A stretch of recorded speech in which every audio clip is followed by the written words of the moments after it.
तो hello students, welcome back to my YouTube channel commerce and math classes. और हमने 10 classes का बोला था आप लोगों को, 4 क्लासेज हमने सक्सेसफुली कंडक्ट करवाई है और 120 क्वेश्चन जो है आपके कंप्लीट करे हमने। एक मुश्किल सा टास्क था कि डेली क्लासेस लेनी है, लेकिन अभी तक जो है हमारी क्लासेज है वो ऑन टाइम पे सही रूप से चल रही है और 5वीं क्लास आज हम करके 150 क्वेश्चन जो है वो कंप्लीट कर लेंगे, ठीक है?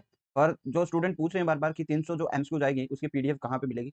देखिए, मैंने आपको बोला था कि 1 तारीख को आपको पीडीएफ मिल जाएगी। जहाँ पे भी मिलेगी आपको जो है बता दिया जाएगा नोटिफ़िकेशन के माध्यम से। मैं टेलीग्राम पे जुड़ता ही रहता हूँ, तो आप लोगों को कमेंट करके बता दूँगा कहाँ पे पीडीएफ है, वहाँ से डाउनलोड करके आप उसको प्रिंटेबल फॉर्मेट में मिलेगी, स्लाइड फॉर्म में नहीं मिलेगी। तो इसलिए आपको अगर कोई स्टूडेंट ऐसा भी वैसे तो आपको जो है उसको सोल्व करने के लिए निकलवाने की प्रिंट निकलवाने की ज़रूरत नहीं है, ठीक है? और जो स्टूडेंट हमारे ऐप वाले हैं, उनके लिए तो मैं बोलूँगा कि प्रिंट करवाने की ज़रूरत नहीं है, ऐप के अंदर खोल के ही आप उसको पढ़ सकते हो, ठीक है? क्योंकि देखो, प्रिंट निकलवाओगे तो कितनी पीडीएफ प्रिंट निकलवाओगे, है ना? बहुत सारे क्वेश्चन्स हैं और अलग-अलग क्वेश्चन आते रहेंगे, तो आपको ये है कि उस माध्यम से ही पढ़ो, है ना? चलिए, शुरू करते हैं हम। साधारण ब्याज 8% वार्षिक दर पर कितने समय में 12,500 की राशि ₹20,000 हो जाएगी? अब यहाँ पे 12,500 की जो राशि है, वो कितनी हो रही है? 20,000 हो रही है। यानी आपकी टोटल जो अमाउंट है वो कितनी बढ़ रही है? ₹7,500 यानी ₹7500 आपको इंटरेस्ट मिल रहा है, साधारण ब्याज मिल रहा है। तो इंटरेस्ट इंटू 100 डिवाइड बाय क्या हो जाएगा आपका? मूलधन इंटू क्या हो जाएगा? रेट ही नहीं दे रखी सॉरी समय नहीं दे रखा, तो मूलधन इंटू आपका क्या हो जाएगा? रेट हो जाएगा और ये आपका फॉर्मूला होता है समय के बराबर, ठीक है? 8 हो जाएगा। ये किसके बराबर होता है? टाइम के बराबर हो जाएगा, ठीक है? तो यहाँ से आप देखोगे कि 0 से 2 ज़ीरो कट जाएगी, 25 से काटेंगे 25 तिये 75 और 25 पाँचे 125। 5 से काटेंगे 100 को तो 25 चौके 100 होता है सॉरी 20 पाँचे 5 से काटेंगे तो 20 आ जाएगा, 20 पाँचे 100 होता है। अब 8 है नीचे तो 4 से काटेंगे 2 और 4 से काटेंगे 5, 5 तिये 15 हो जाएगा और नीचे बटे में क्या रह गया आपका 2 रह गया, तो डिवाइड बाय 2 करेंगे तो आपका कितना आ जाएगा? 7.5 ये ऐसा देगा, ठीक है? तो मेरे हिसाब से यहाँ पे कोई दिक्कत ही नहीं है, बहुत आसान सा क्वेश्चन था। एक पंखे की कीमत 30% कम करने पर उसकी बिक्री 40% बढ़ जाती है। उसकी आय में कितने प्रतिशत की कमी होगी? ये आपसे पूछा हुआ है। अब देखिए, अगर हम रेट के माध्यम से निकालें, तो यहाँ पे जो है, जैसे अगर मान लीजिए मैंने जो आपको वो फॉर्मेट बताया कि एक्स वाई के अंदर हो जाएगा, ठीक है? X x plus y into आपका क्या था? यहाँ पे कमी हो रही है, तो आपका एक्स इंटू वाई बटे 100, ठीक है? ये बताया था मैंने आप लोगों को फॉर्मेट, है ना? तो इसको ट्राई करके देख लो, एक्स कितना है आपका? -30 हो रहा है और बिक्री आपकी बढ़ रही है +40। ऊपर आप देखो -30 इंटू 40 करोगे, तो ये आपका माइनस का साइन रहेगा बटे 100, ठीक है? ये आपका माइनस का साइन रहेगा, ये वाला साइन ही यहाँ पे आ जाता है आपका, ठीक है? तो यहाँ से आप देखोगे तो ये तो बच गया 10 और ऊपर से काटोगे 4 तिये 112 हो जाए, 0 से 0 कटेगा, तो ये क्या आ जाएगा? माइनस का 12 आ जाएगा। माइनस का 12 आएगा तो मान लें -2% आपकी क्या कमी हो जाएगी। ये आपका राइट आंसर हो जाएगा, माइनस का 2% आएगा इसमें, ठीक है? तो हमें कमी पूछी है, 2% की कमी इसमें आ जाएगी। यहाँ तक किसी को कोई दिक्कत है क्या? और वैसे करोगे तो आप ऐसे भी कर सकते हो, ठीक है? ये भी कोई ज़रूरी थोड़ी है। ये तो आपको मैंने कहा था कि सिंपल तरीके से कर सकते हैं। जो स्टूडेंट को नहीं आती वो कौन से मेथड से जा सकते हैं? वो इस मेथड से जाएँगे कि पहले जो थी, ठीक है? मान लो ₹100 प्राइस था और 100 ही बिक्री हो रही थी आपकी, ठीक है? यानी आप ₹10,000 की बिक्री कर पा रहे थे। अगर अब जो है प्राइस आपकी क्या होगी, कीमत क्या होगी? 30% कम, यानी 100 का 30% कम करेंगे तो 70 हो गई और बिक्री क्या है 140% हो गई, 40% बढ़ गई। यानी पहले 100 पंखे बेचते थे, अब 140 पे पंखे बेच रहे हो, यानी यहाँ पे 140 आ जाएगा। तो यहाँ पे क्या होगा? 14 सात कितना होता है? 98 होता है, ठीक है? तो यहाँ पे आप कितने की बिक्री की कमी हुई है? 200 की और ये 200 किस पे कम है? ये 200 पे आपको कितने पे कम है ये? 10,000 पे कम। तो 200 बटे आपका कितना हो जाएगा? 10,000 इंटू 100 आ जाएगा, परसेंटेज बनाना है तो ये कट जाएँगे आपस में और आपका 2% आ जाएगा, जो कि आपकी कमी है। तो बताओ यहाँ पे कोई दिक्कत है क्या? कुछ भी करो, है ना? अरिथमेटिक में तो आपको प्लस माइनस आना चाहिए बस।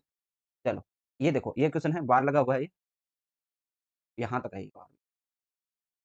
चलो इसको करते हैं।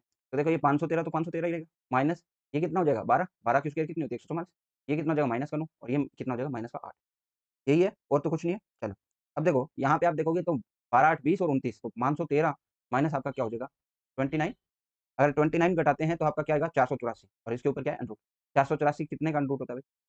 22 का स्क्वायर ही 484 होता है और 484 का अंडर रूट कितना होता है 22 होता है। आगे, यदि यदि एक संख्या के 62 और 80% के बीच का अंतर 198 है, उस संख्या के 92 और 56% के बीच का अंतर क्या होगा? देखो देख लेते हैं। देखो, यहाँ से 62 और 80 के बीच का मतलब क्या है? 18% और उसका अंतर जो 198 यानी 18% की वैल्यू हमें क्या दे रखी है? 18% की वैल्यू आपकी 198 दे रखी है। यानी A की वैल्यू क्या होगी आपकी? 18 एकम 18, 18 एकम 18, 11 वैल्यू होगी।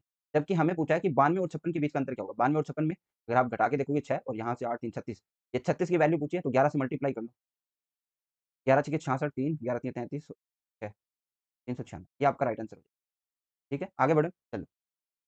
कोई दुकानदार किस अनुपात में ₹12 प्रति किग्रा वाली और ₹7 प्रति किग्रा वाली चीनी को मिश्रित करे ताकि मिश्रण मिश्रण का मूल्य ₹8 प्रति किग्रा बन जाए? तो यहाँ पे सिंपल ही दे रखा है। तो देखो ऐसे क्वेश्चन करवाने का मतलब क्या है बार-बार? ऐसे क्वेश्चन से आपका जो है कॉन्फिडेंस बिल्ड हो जाएगा और ये ऐसे क्वेश्चन आएँगे तो आपके लिए बहुत ही अच्छा क्वेश्चन साबित होगा, ठीक है? तो यहाँ पे 7 लिखेंगे, यहाँ पे 8 लिखेंगे, ये आपका 4 बच गया, ये 1 बच गया, 1 अनुपात 4 हो जाएगा, यही आपका राइट आंसर है। चलिए, ऐसा नहीं है यही क्वेश्चन पे रुकेंगे, हम बहुत सारे क्वेश्चन्स करने वाले हैं। आगे भी क्वेश्चन्स होते रहेंगे, ऐसे थोड़ी कि 10 क्लासों में आपका क्या होगा, जहाँ तक कोशिश है हमारी, जहाँ तक हम करवा सकते हैं, उतना तो करवाएँगे आप। देखिए, ए और बी का 4 अनुपात है और बी और सी का आपका 3 और 10 है। तो ऐसे कर लो आप, ए अनुपात बी, ये कितना आपका 4 अनुपात 5, ठीक है? यहाँ पे मैं लिख देता हूँ बी अनुपात सी, ये कितना आपका 3 अनुपात 10। अब बी तो आपका क्या है, बी के इक्वल ही होना चाहिए।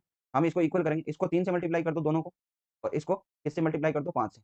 अब देखो इससे 4 दिए 12 और 5 दिए 15, ठीक है? तो इसको 5 से करेंगे, 5 दिए 15, बी के बराबर आ गया और 10 इंटू ये आपका आ गया, ठीक है? ये एक रेशियो बन गया। अब 12 अनुपात 50 है, अनुपात ए और सी का, ये दोनों। यहाँ से आप काटोगे तो 2 से काटोगे तो 6, 30, यही आपका रेशियो हो जाएगा, बस खत्म। आगे देखो 1.2 गुणा 0.3, अच्छा इसको देखो, ये जो है ना बार वाला क्वेश्चन है, अभी मैं इसके अंदर बार जो है टाइप करने में नहीं लगा हुआ था, उसको हम देख लेते हैं। तो हमारे पास जो वैल्यूज़ है वो क्या है, वो हम देख लेते हैं। 1.2 रूट है, ठीक है? और आपका क्या है 0.03 ये रूट है, ठीक है?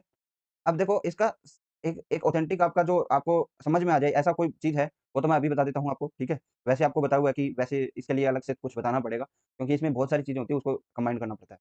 जैसे इसका मतलब क्या होता है, बार किस पे लगाते हैं, जो लगातार संख्याएँ आती है, यानी इसको अगर मैं बताऊँ, ये क्या है, तो आप बोलोगे 1, 2, 2, 2 ऐसे ये अनंत टाइम तक चलती है, ठीक है? ये आपका क्या है अ, होता है, ठीक है? अब देखो, इसको अगर हमें करना है, तो हम कैसे करेंगे वो देखो आप।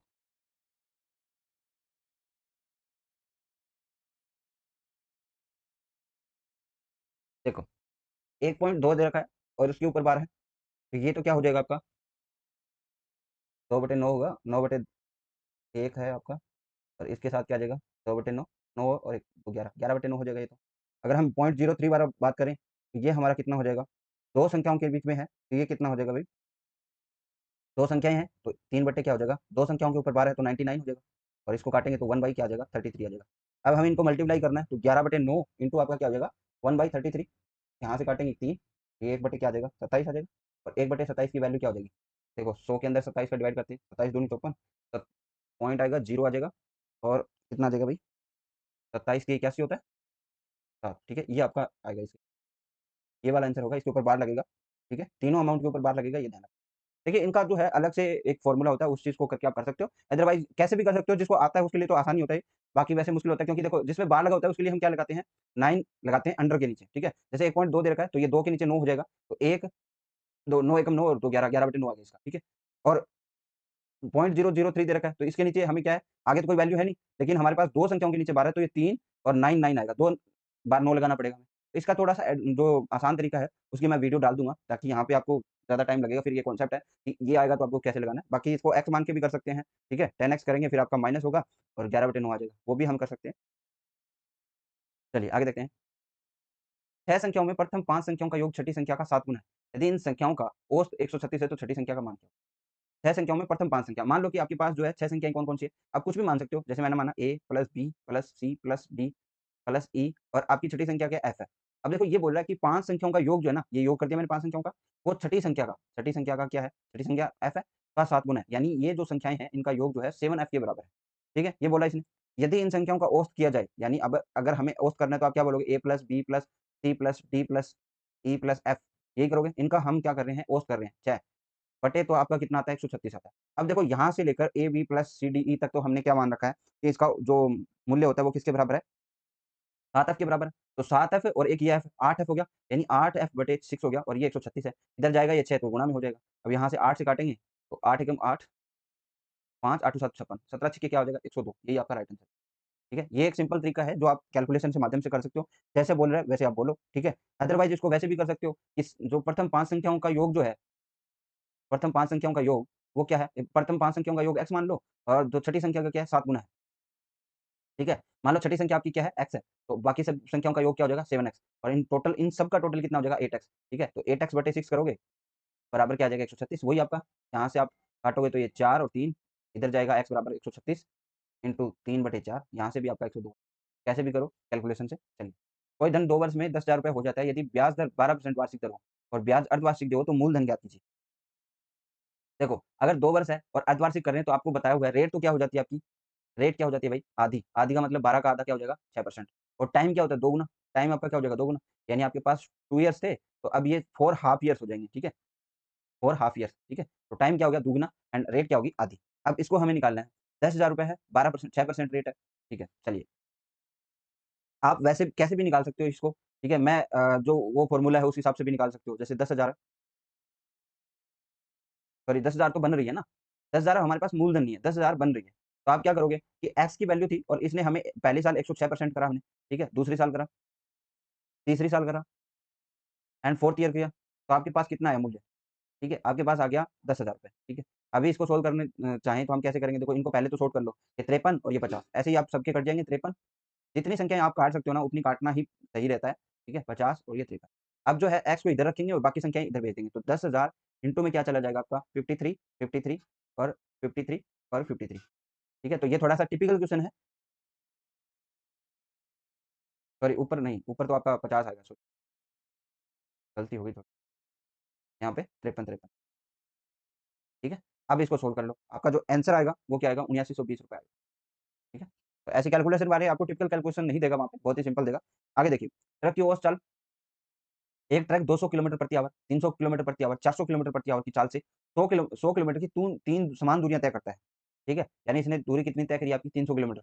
पूरी यात्रा के लिए ट्रक की औसत चाल क्या होगी? हमें औसत चाल निकालनी है। तो पहले तो हमें जो है टाइम निकालना पड़ेगा, ठीक है? तो हमने पहले 100 घंटे देखो, हमने पहले 100 घंटे 200 की रफ्तार से, यानी उसमें हमें टाइम लगा 30 कितना टाइम लगा? 30 मिनट्स। फिर हमने 100 की रफ्तार से हमने 300 के हिसाब से निकाला, तो हमें टाइम कितना लगा? तो 1 घंटे में तो आपको पता है 60 मिनट होती है, तो हमारे पास कितना टाइम लगा? 20 मिनट्स लगा। फिर हमने 600 के हिसाब से निकाली, 600 की रफ्तार से 100 किलोमीटर गए, तो अब हमें कितना टाइम लगेगा? आपको 10 मिनट लगेगी। यानी आपको टोटल 1 घंटा लग गया 300 किलोमीटर में। तो आपकी रफ्तार क्या होगी? 300 किलोमीटर प्रति घंटा। ये 1 घंटे में हम 300 किलोमीटर हम 1 घंटे में निकालेंगे तो आपकी औसत रफ्तार क्या हो जाएगी? 300 किलोमीटर प्रति घंटा ही हो जाएगी। चलिए, आगे अब हम कंप्यूटर के क्वेश्चन लेते हैं। और आप लोगों को पता है संगणक का एमसीक्यू बैच चला है, ठीक है? बहुत मेहनत करी है तो आप लोग इसको परचेज़ कर सकते हो। इसका प्राइस बहुत ही मिनिमम रखा गया है ₹200 और इसके अंदर देखिए क्वेश्चन्स जो है वो सभी डलते रहेंगे। मैथ्स के जो टॉपिक्स वाइज़ क्वेश्चन्स हैं, वो भी मैं आपको करवाने वाला हूँ। अभी इसमें थोड़ा बहुत काम बाकी है, जैसे इसको कंप्लीट होने में थोड़ा बहुत बाकी है, लेकिन बाकी तो इसमें प्रैक्टिस, टेस्ट वगैरह वो सारी चीज़ें हम ऐड करेंगे ही, ठीक है? तो वहाँ पे आप जॉइन कर सकते हो, ठीक है? और ये जो क्वेश्चन्स मैं करवा रहा हूँ, ये डिफरेंट हैं आपके जो एप्लीकेशन में हैं, उनसे डिफरेंट रहेंगे, ठीक है? चलिए। मेल मर्ज में डेटा सोर्स के रूप में किसका प्रयोग नहीं किया जा सकता? मेल मर्ज में जो है डेटा रूप में किसका प्रयोग नहीं किया जा सकता? तो जो पावर पॉइंट प्रेजेंटेशन है, उसका प्रयोग नहीं किया जा सकता। आगे देखिए, सिटेशन में रेफरेंस को दिखाने या उसका प्रारूप बताने के लिए किसका प्रयोग किया जाता है? सिटेशन में अगर आपको रेफरेंस दिखाना है, दिखाने के लिए या प्रारूप को बताने के लिए हम क्या करेंगे? बिब्लियोग्राफी का प्रयोग करेंगे, ठीक है? तो मैंने आपको पहले ही बोला था कि ये जो जो अलग है व्यू, रिव्यू, है ना? रेफरेंस ये सारी चीज़ें हैं ना, ये ज़्यादा क्वेश्चन पूछेगा क्योंकि वो कम यूज़ होती है, ठीक है? अदर चीज़ों से कम यूज़ होती है, ठीक है? तो यहाँ पे आपको रेफरेंस बताना है सिटेशन में, तो आपका बिब्लियोग्राफी यूज़ होगा। एमएस वर्ड में गटर मार्जिन की डिफ़ॉल्ट वैल्यू क्या होती है? तो देखो ऐसे क्वेश्चन आपके आते रहेंगे, अगर आप ज़्यादा से ज़्यादा वीडियोज़ देखोगे, तो आपके सामने ऐसे क्वेश्चन आएँगे। हालाँकि हमारे पास जो है प्रीवियस ईयर करने का भी ऑप्शन है, हम प्रीवियस ईयर क्वेश्चन भी करेंगे, ठीक है? तो यहाँ पे क्या हो जाएगा 0 हो जाएगा। डिफ़ॉल्ट वैल्यू जो गटर की होती है, गटर मार्जिन की, आपकी 0 होती है। वर्ड डॉक्यूमेंट में किसी पेज या स्थान को मार्क करने के लिए किस विकल्प का प्रयोग किया जाता है? तो पेज को करने के लिए हम किसके लिए करते हैं? जो आपका बुकमार्क है, उसका हम यूज़ करते हैं, ठीक है? एमएस वर्ड में कॉपीराइट साइन बनाने के लिए शॉर्टकट कुंजी क्या है? तो टी से तो आपका ट्रेडमार्क बनता है, ठीक है? एल प्लस कंट्रोल है ना, ये टी से ट्रेडमार्क बनता है, ठीक है? वो टी वाला होता है ना ऐसा और जो आर है उससे रजिस्टर्ड मार्क बनता है, ठीक है? तो आपका कॉपीराइट मार्क किससे बनता है? सी से। जो आप ऐसे लिखा आता है ना कुछ वर्डों के नीचे, है ना? तो वो कॉपीराइट मार्क किससे बनता है? एल प्लस कंट्रोल प्लस सी से।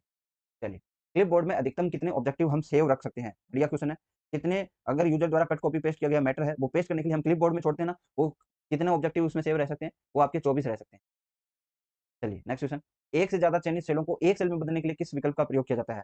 एक से ज़्यादा जो चयनित सेल है, उसको अगर हमें एक सेल में परिवर्तित करना है, यानी जो मर्ज हो जाती है सेल, उसमें किसका प्रयोग होगा फिर? मर्ज सेल का। ठीक है? जैसे आपकी ये जो मैंने पहले ही बताया था आपको, ये जैसे आपकी सेल है, इनको सब सेलेक्ट करके आप जो है ये पीछे वाली ग्रिड लाइन है ना, ये हट जाती है मर्ज सेल से।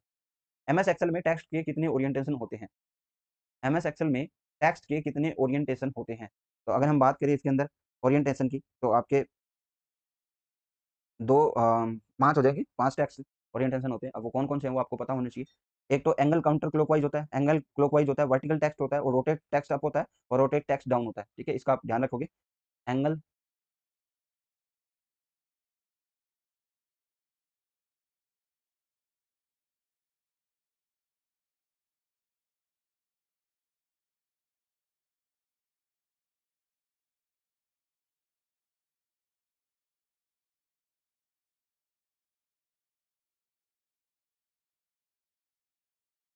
अप एंड रोटेट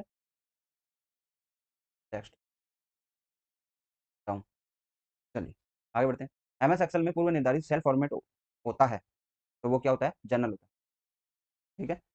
एक्सेल में पूर्व निर्धारित सेल फॉर्मेट जनरल होता है। इसमें अलग-अलग होते हैं जैसे number, currency, accounting, date, time, प्रतिशत, भिन्न, साइंटिफिक, टेक्स्ट, स्पेशल, कस्टम, ये सब चीज़ें। आगे देखिए, एक्सेल में टेक्स्ट स्ट्रिंग के माध्यम से आने वाले स्पेस को रिमूव करने के लिए, टेक्स्ट स्ट्रिंग के माध्यम से आने वाले स्पेस को रिमूव करने के लिए किस फंक्शन का उपयोग करता है? तो ये कॉनकैटनेट है, इसको हम यूज़ करते हैं। इससे आपका जो स्पेस है ना, टेक्स्ट जो स्ट्रिंग है, उसको जोड़ने के लिए इसको यूज़ किया जाता है। ये जो आपका प्रॉपर है, ये पहले अक्षर को क्या है कैपिटल करता है और अन्य को स्मॉल करता है। प्रॉपर जो है ना, ये आपका पहला अक्षर क्या होता है? जैसे यहाँ पे लिखा मैंने पहला अक्षर को कैपिटल रखेगा, बाकी को क्या कर देगा? स्मॉल कर देगा। जो आरईपीटी रेप्ट है ना, ये स्ट्रिंग को क्या करता है? रिपीट करता है। ये रिपीट करता है। ट्रिम का ट्रिम करना हो गया, ठीक है? एमएस एक्सेल में मैक्रोज़ को सक्रिय करने के लिए शॉर्टकट कुंजी क्या है? देखिए, Alt प्लस F8 जो है इसकी की होती है, Alt plus F8। MS power point में पूर्व निर्धारित ज़ूम साइज़ क्या होता है? पूर्व निर्धारित जो ज़ूम साइज़ है वो आपका कितना है? 68% है। और इसमें न्यूनतम जो होता है ना वो 10% होता है और मैक्सिमम क्या होता है आपका? 400%। ये भी आप ध्यान रखेंगे। पावर पॉइंट में एक माउस को क्लिक करने अथवा एक बटन दबाने पर कितने एनिमेशन इफेक्ट्स दिखाए जाएँगे, यह तय करने के लिए कौन-सा विकल्प उपयुक्त किया जाता है? तो ये आपका पावर पॉइंट से क्वेश्चन आ गया, ठीक है? तो इसके लिए हम जो है ट्रिगर करेंगे, ठीक है? ट्रिगर ऑप्शन होता है, उसमें हमें पता होता है कि एक साथ जो है कितने एनिमेशन जो इफेक्ट्स हैं वो दिखाने हैं। पावर पॉइंट डुप्लीकेट फाइल में किए गए परिवर्तनों को ओरिजिनल फाइल में अपडेट करने के लिए किस विकल्प का उपयोग किया जाता है? पावर पॉइंट में डुप्लीकेट फाइल में किए गए परिवर्तन को ओरिजिनल फाइल में हमें अपडेट करना है, तो हम किस विकल्प का प्रयोग करेंगे? तो इसमें आपका हो जाएगा कंपेयर, ठीक है? चलिए आगे देखिए, स्लाइड शो में कितने प्रतिशत पर प्रस्तुत करना होगा, यह निर्धारित करने के लिए किस विकल्प का प्रयोग किया जाता है? स्लाइड शो को कितने प्रतिशत पर जो है हम प्रस्तुत करने वाले हैं, ये निर्धारित करने के लिए किस विकल्प का प्रयोग किया जाता है? तो ये आपका होता है use presenter view, use presenter view, ठीक है? इंटरनेट के संदर्भ में डीएनएस का पूर्ण नेम क्या है? तो आपको पहले ही बताया था मैंने, डोमेन नेम जो होता है, उसको जो है डोमेन नेम को आईपी एड्रेस में अनुवाद करता है दूसरे कंप्यूटर के लिए, ठीक है? तो डीएनएस का पूरा नाम क्या है आपका? ये है आपका डोमेन नेम सिस्टम। निम्न में से कौन-सी एक जो सॉफ्टवेयर लैंग्वेज नहीं है? तो ये है टीएसपी। ये आपकी क्या है? सॉफ्टवेयर लैंग्वेज नहीं है, transmission control protocol. PHP, XML, ठीक है, जावा ये सब सारी आपकी लैंग्वेज है। निम्न में से कौन-सा प्रथम ओपन सोर्स वेब ब्राउज़र है? प्रथम ओपन सोर्स जो वेब ब्राउज़र है वो कौन-सा है आपका? Mozilla Firefox. मोज़िला फायरफॉक्स है, ठीक है? इसका सिक्योर प्राइवेट वेब ब्राउज़र जो है वो क्या है? tor है, tor, Tor। यूज़र के वेब ब्राउज़र में अतिरिक्त वेब सर्वर द्वारा भेजी गई टेक्स्ट इन्फॉर्मेशन कहलाती है। वो इन्फॉर्मेशन आपकी क्या कहलाती है? कुकीज़ कहलाती है, ठीक है? ये एक तरह वेब सर्वर पर जो है अतिरिक्त हो जाती है, दोबारा आप वेबसाइट खोलते हो तो आसानी से खुलती है।